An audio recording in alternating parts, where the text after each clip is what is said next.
Hey guys, Youngblood back with you. My voice is mostly back at this point, but it may end up cracking like a pubescent boy, so if that ends up happening, just kind of bear with me. We're here for the 46th episode of the Inbox, starting off with a question from Cronus. And he asks, do you foresee an AI that automatically helps you to navigate effectively in the known PU? I think the shortest answer to this question is, in a way. There's probably two different ways that this can happen. One that we know is going to be in place is your ship's computer. You know, it's going to utilize the scanners. It's going to be able to help you plot different courses and different things that you want to do. And if it's known to the PU, you're probably going to have some sort of like navigational system. Now, different ships are probably going to have different capabilities. For example, a ship like the Carrack or the Aquila or the Freelancer Dur, you know, something in the exploration category is more likely to have the ability to really be able to see and plot and do different things more effectively. You know, the Carrack, for example, actually has that like hollow table in the middle that could probably help you do some of that stuff to a better extent.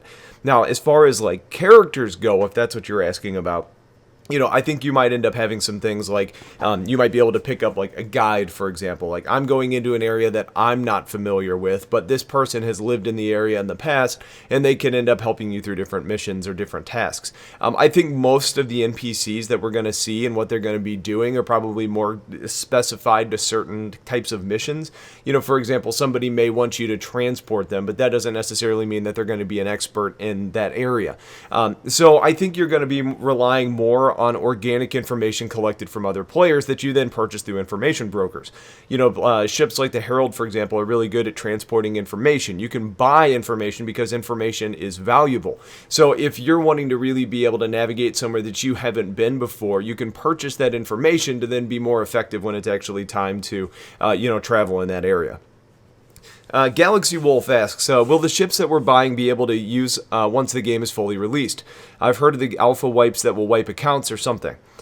So the ships that we're purchasing today are really technically pledges to help the development of the game, but we all know that ultimately you're buying your ships.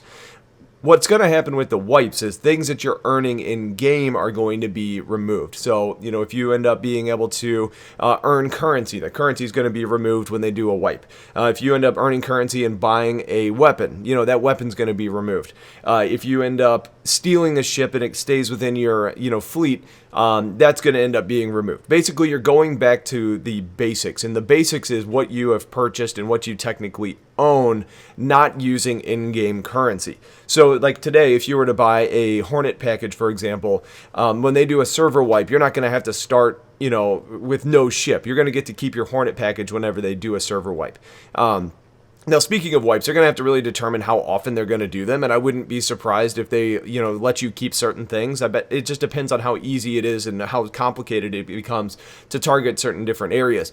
But ultimately, what you should really count on is retaining whatever you've actually purchased with your actual real-life money, and anything that you've purchased with currency in the game is probably going to be things that are going to vanish. Jeff Hardy says, if you and your friends are in a scrimmage and pursue whomever you're in a conflict through different systems, how will the different instances keep everyone involved in the conflict in the same instance? Seems like someone who finds themselves biting off more than they can chew will flee to an instance and escape a fatal mistake. Justice served would be a bomber. So with this, the way that we really understand the instance system to work is that you're going to have people that you have like in your wing, and then you can also tag people as like people of interest. So if you're trying to find somebody through like a bounty hunting mission, you might be able to do that. Or if you see somebody and you're like, man, I got to keep an eye on him, or you like in this situation you give me that you're in a combat with, you can target them. So the instance system then is more likely to keep you guys together. I don't think it's going to be an I win button to just run away because everybody has the same probability of getting back into the same server. So, I mean, yes, it could happen. Somebody could flee into a really full instance and just happen to be the last one that makes it in there before it's full.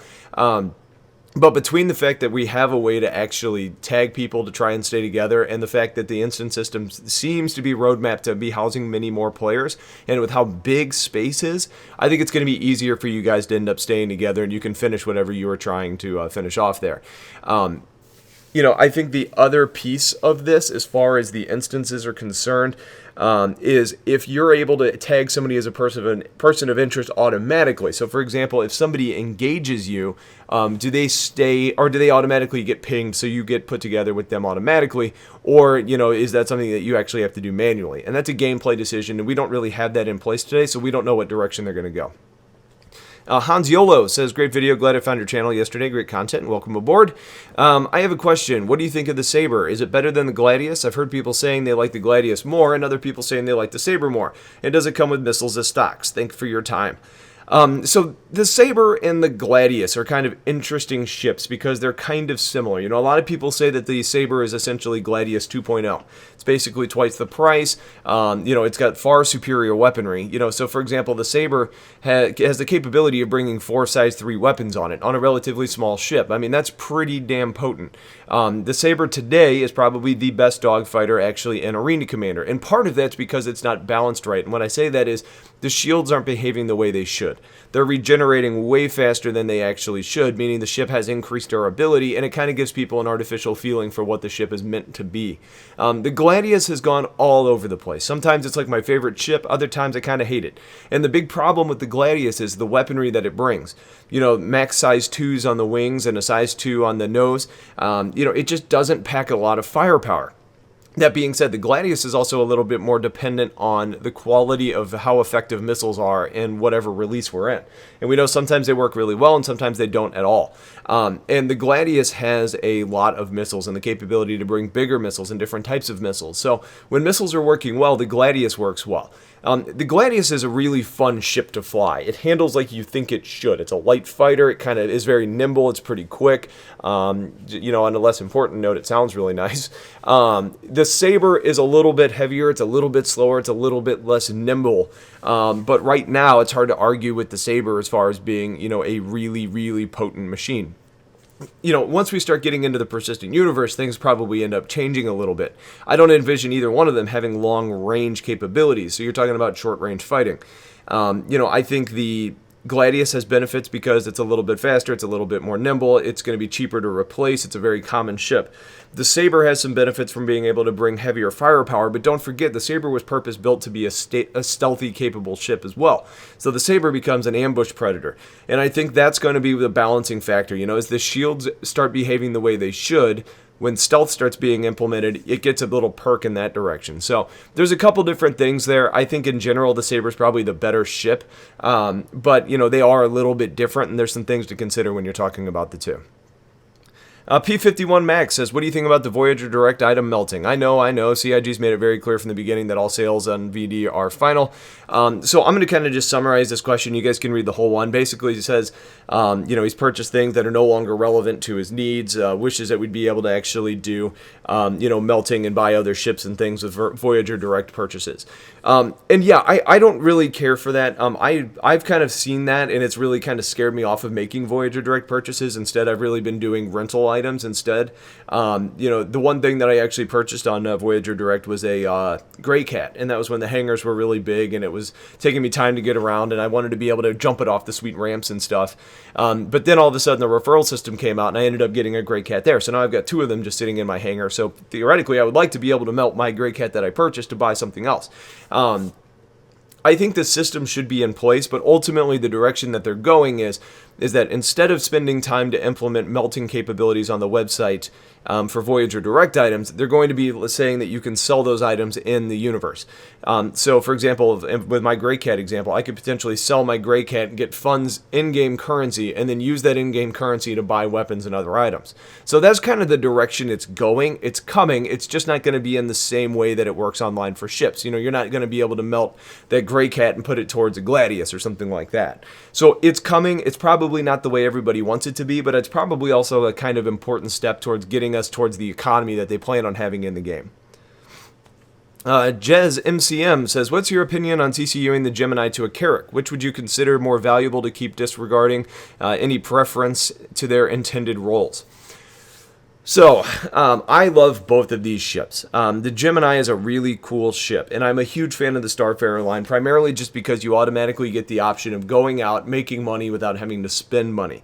You can go out, collect fuel. The Gemini over the other Starfarer has the benefit of being a scarier target to engage, so you're probably a little bit safer using that. The Gemini and the Starfarer also have really good cargo capacity, so you kind of get a couple of different roles there. Now, that's really about it for the Starfarer. The Carrack, on the other hand, is really keyed in on exploration being primary. Jump point scanning. It's going to be, planetary exploring. It's also got the ability to probably do some like search and rescue things. It's probably got the ability to do some cargo hauling. Both ships are purpose built with something in mind to get some flexibility and some crossover type roles. For me, I think I personally prefer the Carrack just a little bit more. I think the Carrack is a cooler ship. I think it's got, a nice balance. I think it's a little bit more well-rounded. But again, you're saying disregarding any preferences to their intended role. That's a really hard thing to tack onto this question because their role makes a huge difference in their overall value. So I think the Carrack probably wins in the value category a little bit, but I do think that the Gemini being able to collect fuel is a really nice way to earn some money. It might be a laid-back gaming approach, and is limited risk. The Carrack, on the other hand, does the same thing though. You don't really need to spend anything outside of your operating cost to go out and collect information and then come back and sell it. I just don't see that as being as tangible as the Gemini's contributions there. So I lean Carrack, but it's pretty close. And like I said, without knowing not considering the intended role, that becomes a little bit more complicated. And for our patron questions today, we're going to start off with Staffa Catherman, who says, with the roadmap for 3.1 to 4.0 shown, we never heard anything about customizable avatars. When do you think we're going to see that? I think it's frankly pretty low on the priority list. I don't think it's anything they're really targeting for, happening anytime real soon. I think it just kind of depends. They're working on a lot of that technology for in-game characters anyways, as far as like the NPCs that are running around.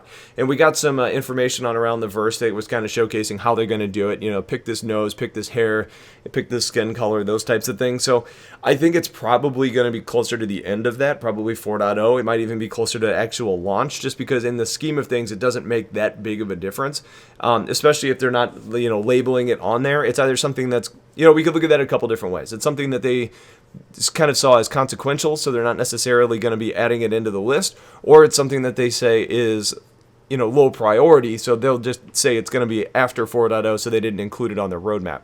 I think the tech is there. I just don't think they want to spend the time on it at this point.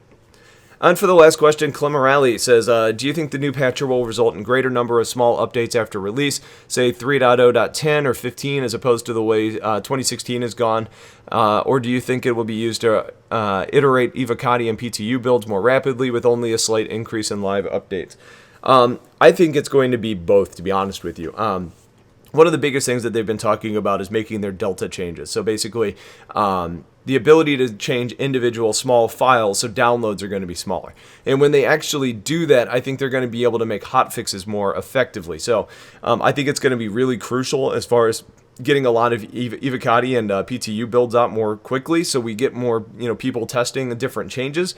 But it also has benefits to the live server as well, because Evocati doesn't catch everything, and sometimes things break and they need to be fixed. So if they don't want to go to if they're in 3.0 and they don't want to go to 3.1 yet because the content's not there, but they found a way to improve frame rates, they could then all of a sudden do a 3.0.10, like you mentioned, if it's a small little change there. So I think there's a lot of value and a lot of different angles they're going to take with it. But ultimately, once they get to that Delta technology where they're changing just individual items and files and things like that, we're going to see a lot more releases, I would assume.